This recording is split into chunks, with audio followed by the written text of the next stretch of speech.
since I'm in the black box now, from the blue room to the black box, Blue Devil done got me back in the blue room. On my mama. So the black box, that's where I see Nipsey Hussle at, right?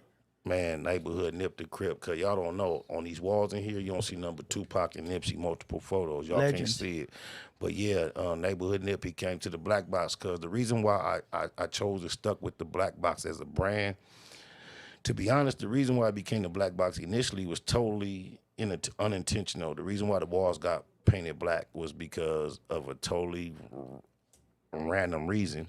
And then I started going live there. And the reason why I chose myself to market it and brand it is because Neighborhood Nip gave me a shout out there. And then very shortly thereafter, he lost his life. So once he kind of like stamped it as the black box as a thing, and then he lost his life, I chose to just ride the black box out for the whole marathon. You did? Just keep it, yeah. Yeah. He already has stamped it. So even when it's a brand new location, it's still going to be the black box. We're going to still set it up to be a black situation, yeah. Now, the question is, what was he doing there? Was he going to shoot a video? No, what happened was, you know, I put Nipsey Hussle in his very first music video. It's a song called Come Smoke One With Us. Y'all can go check that out in the early 2000s.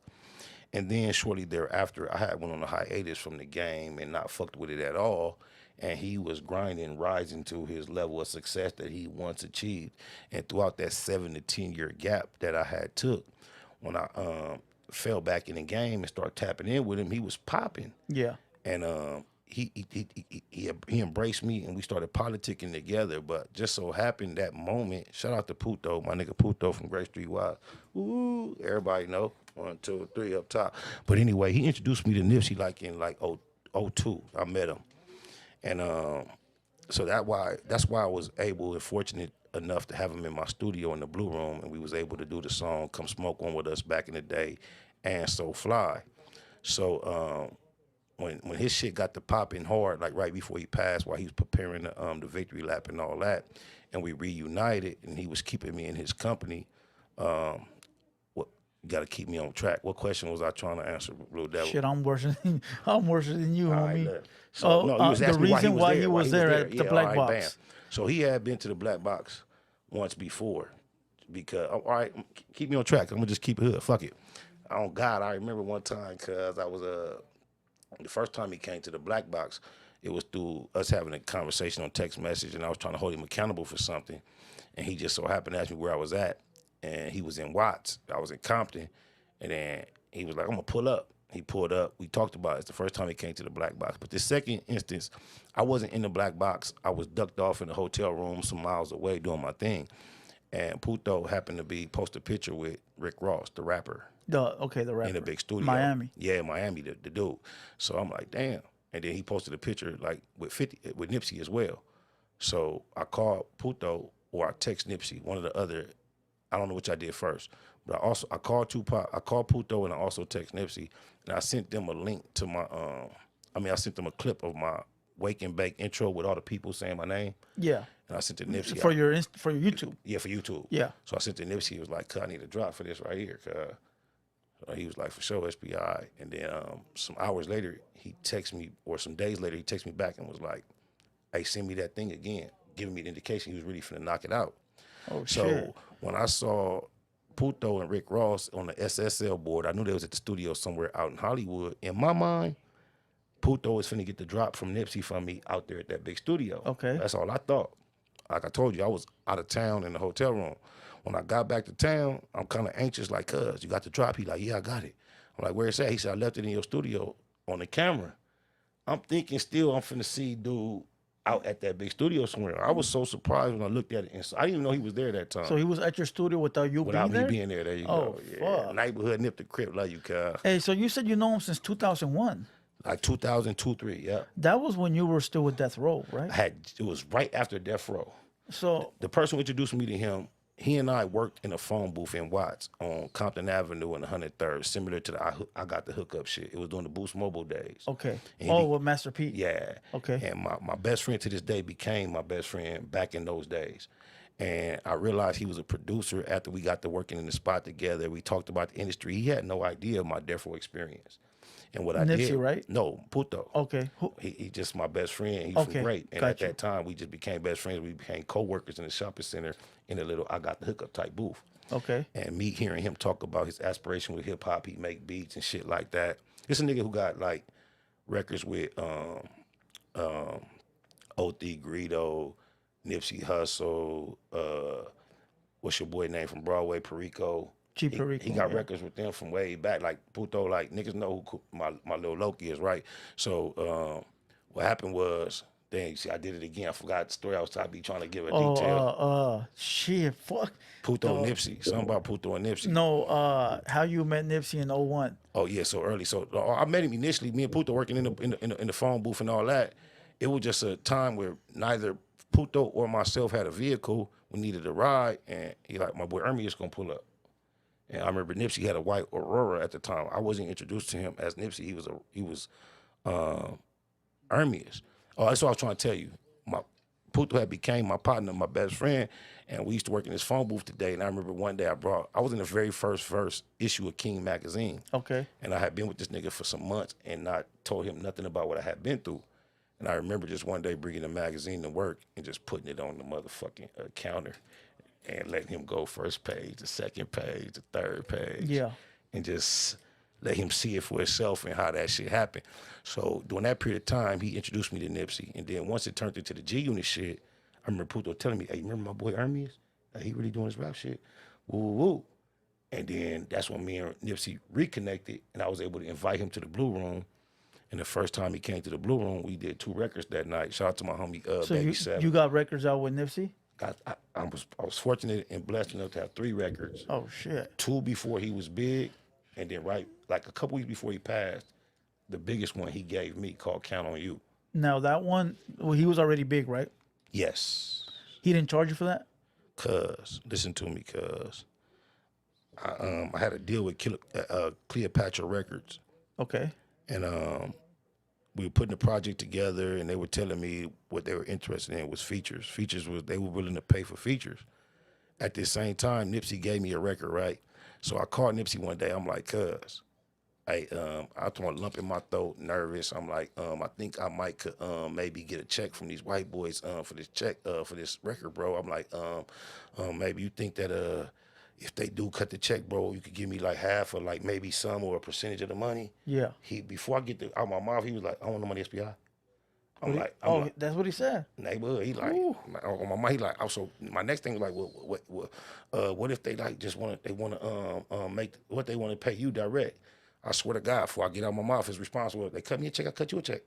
Shit. I love you, hood, on the set, cuz. Shit, that's some homie love right there, bro. That's rare like a motherfucker. The whole way the record came about was, like I said, when I had the buzz and I was popping and nobody knew who he was, I invited him to my studio. That's why.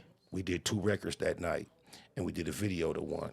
And then when it was his turn, what happened was I had sent him a record called Best Friend. Shout out to my homeboy Nina Boy from 6ix9ine, Neighborhood Nina from the 9. The YouTuber? The YouTuber, yeah. Right. I did a record with Nina Boy, and I love the record so much that I had went out my way. I had sent it to Jadakiss, Mozzie, Nipsey, and I gave it to Whack Ho No 100 for Savvy Third. Yeah. And I was just trying to impress Nina Boy because when we went to the studio and Nina Boy laid the hook in the beat, he invited me to the studio. And I was just dropping my verse. So he figured he would leave and be able to do what he wanted with the record. Nina Boy. Yeah. But I liked the record so much and realized it had some potential. I got to begging him and politicking like, let me have a record, let me control it. I'm gonna get a good feature on the 3rd and make it something. So I sent it to Jadakiss, Mozzie, Nipsey, and Whack Ho No 100 bitch ass got opportunity to be a part of the maybe because he was in touch with Savvy. I didn't know Savvy, he was just popping early. So I was trying to build the record and surprise Nina Boy. I'm like, I'm gonna get a feature for the 3rd verse. Yeah. So throughout the process, a couple years of me fucking with Nipsey about the verse, tapping in, catching up. One day I went to the studio with just me, him, and J-Rock in there. And he played, and G, his engineer G. His first time he made G play the record. He walked around the studio. He mumbled the song over and over again. I remember texting Puto like, he finna do it, cuz. We had been waiting on him to do it for years. And then finally he like turned the music off and he came and told me, he was like, cuz, He was like, I be trying to fuck with this record, but the song is Best Friend, and it's a real soulful record. And Fats had just died. And he like, but this shit just like keep my nigga on my mind, that best friend shit, cuz. Yeah. He like, I can't really like, so I'm like, I feel you, cuz. But I still felt like he kind of played me at that moment. And I left the studio that day kind of hot. I remember texting Puto like, cuz, that nigga bullshitted, cuz, woo, woo, woo. So time passed. And I remember he FaceTimed me one morning. Neighborhood, I love you, hood. He FaceTimed me one morning, cuz, and he was like, hey, cuz, check this out, Spider. I got this song playing, this best friend shit, cuz I'm trying to write to it. It ain't really flowing for me. He was like, but if you want me to force it, I'll force it. He said, but I got a record I can send you. And if you want it, you can just have that and we rock with that. I'm like, for sure, cuz, send it. And the record he sent me was the record Count on You. I can remember, cuz, getting the record on email, on text message, playing it, and I'm playing it on repeat so many times to where I'm crying, cuz, like snots and boogers and all that. Like, I'm in the room by myself, though. Nobody there. Yeah. And I'm like, I can't, I'm listening to the record, and I'm like, damn, cuz, just bless me. I'm loving this shit so much. And then I guess I was taking so long to call him back to give him my response. He thought you didn't like it. He FaceTimed me. Yeah. Blue Devil on my mama, cuz when I seen him, you know, my first mind is to like grab my t-shirt, clear my face or something. But then I said, fuck that. I answered it just how I was like looking. That? Okay. I'm like, what up, cuz? He so, you know, Nipsey, he so no emotion, so calm. He like, what up, cuz? You fuck with that? He see what I'm going through, but he don't acknowledge it all. He like, you fuck with it? I'm like, I love you, cuz. Fuck with it, cuz. He like, neighbor. He like, cuz, if you need the instrumental in the whole works. I'll send it to you, cuz. Just give me woo. I swear to God, cuz, on my daughters, my dead homies, my grandbaby, cuz, he told me, he was like, cuz, if you want to take Bino off, cuz, you could take Bino off, but I fuck with cuz. I'm like, nah, cuz, I don't want to take him off. That shit hard like it is. So he was like, yeah, we do the video and all that. Cuz gave me the record. Video 2? He died like less than 2 weeks later, cuz. Oh, shit. You know what I went through to try to, you know how hard it was to convince somebody that cuz gave me this? Yeah, bro, I bet somebody sent you an invoice, homie. No, look, this what happened, cuz, on my mama. I put the record out, right? First, I was hollering at Adam. Shout out to Adam. And I was trying to go through the protocol. All money in Adam. 60s Adam. His brother, his boy. Shout out to Black Sam, Adam. To get it cleared, right? Yeah, I made him. When he first died, I didn't want to be like tacky, but I wanted to make sure those that mattered was aware off top. I didn't want to wait down the line. Yeah, facts. So I even got that Bino who was on the hook. He acted like a hoe about it, and then I put it out. 2 weeks later, I put it out on my YouTube. With your verse on it after, right? Yes. You added a verse to it? Yes. Okay. Which was what the purpose was for me getting the record. And what happened was, I remember J Stone got in my, when I posted it, J Stone got in my comments like, cuz, we ain't releasing no music on the homie right now. And I responded like, well, who is we and who make the final decision? Facts. And then he said some other little smart shit. And out of respect, I took it down. And at the same time, Pac-Man had got in my DM about it. Yeah. He like, cuz, the homies want to holler at you. They want you to come to the Marathon store. I'm like, Marathon store for what? This is when it was 1,000. It was, man, whatever. Yeah, right after. Yeah, right after. Like, yeah, man, right I'm like, after. for what? He like, cuz, they don't like the way you put my brother's song out. Fuck that. I'm like, cuz, that's my brother. That's my song. And it ended up like kind of like so dry. they thought you were trying to use them for clout, bro. Yes, of That's course. what it sounds like. Of course. So what happened was, shout out to Pac-Man, Nightbud to the neighborhood. Because I give him a lot of respect because he approached me like that. And then a few weeks later, I guess after doing this research, he got back in my DM and was like, bro, my bad. I didn't know. You know how shit is right now. Yeah, they were hot. And he realized that, I think he talked to G, the engineer, Nipsey engineer. But J Stone never doubled back and said nothing. I don't know how he feel, but he tried to tell me I didn't have the right to put the Nipsey record out. But I'm going to keep it a Google with the world on my mama. I uploaded the song to the regular streaming services like we do. Yeah, so copyright that shit for you.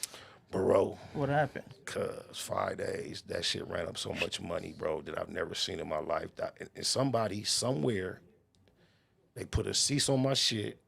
When I go through all the effort to try to figure out who blocked my shit, there's no name, no Atlantic. You can't find it out, but none of the streaming services would accept my record. For real?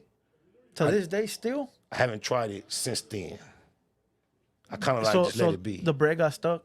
Somebody took it. Somebody took it. Yeah. Oh, that's some bullshit. Yeah. And guess what the name of the record is? It's called "Count on You." The niggas that Nipsey left me the record on his marathon saying, "I know I can count on you, SPI." He had access to the whole world, the whole industry, everybody at fingertips. Yeah. He gave me the record that said, "I'm out of here, bro. I know I can count on you." Oh, my. That's some trippy shit, dog. To think about it that way, like that, like right before he was gone. Yes. That's some wild shit. Yes. But you know, it was all love for you looking out from back in the day. That's where it come from. Well, I appreciate him on that level so much because I learned that he was one of the only people that was heavily saturated in the industry that I encountered that was actually in possession of a conscience that I could play on. Yeah. Because when it comes to keeping it to the script principles and morals and integrities, all you can do is play on a nigga conscience. Like, are you really about what you said? Yeah. And if I've seen you commit yourself to certain things, then I know if I carry myself accordingly, I should be able to hold you accountable to certain stuff. Yeah. And what I've learned in this industry, when you approach people with that decision, they don't have no problem taking the bullshit route. Yeah, because they think they're somebody already. Yes. They're paid. They don't got to deal with the little guy no more. Who the fuck are you? I made it. And Nipsey was an individual that when it got to those points where I got a chance to remind him what principles would dictate that we would go through, he wasn't big enough to say, "You're dope. Right. I'm with that. I'm gonna keep it hood with you, SPI." Bro, most motherfuckers would have forgot about the favors once they got big. And I'm gonna tell you, the one conversation I had with him, I didn't even mean to bring this up, but I remember I was like, "Cuz, I don't understand." Like, this is before I got the record. I'm like, "Cuz, I don't understand, cuz, like, woo, I've been in the studio with you 10, 12, 15, 20 times over the last so many years. And we ain't did no work, cuz I just come and kick it." And Nipsey response to me was like, "SPI, I don't look at it like that."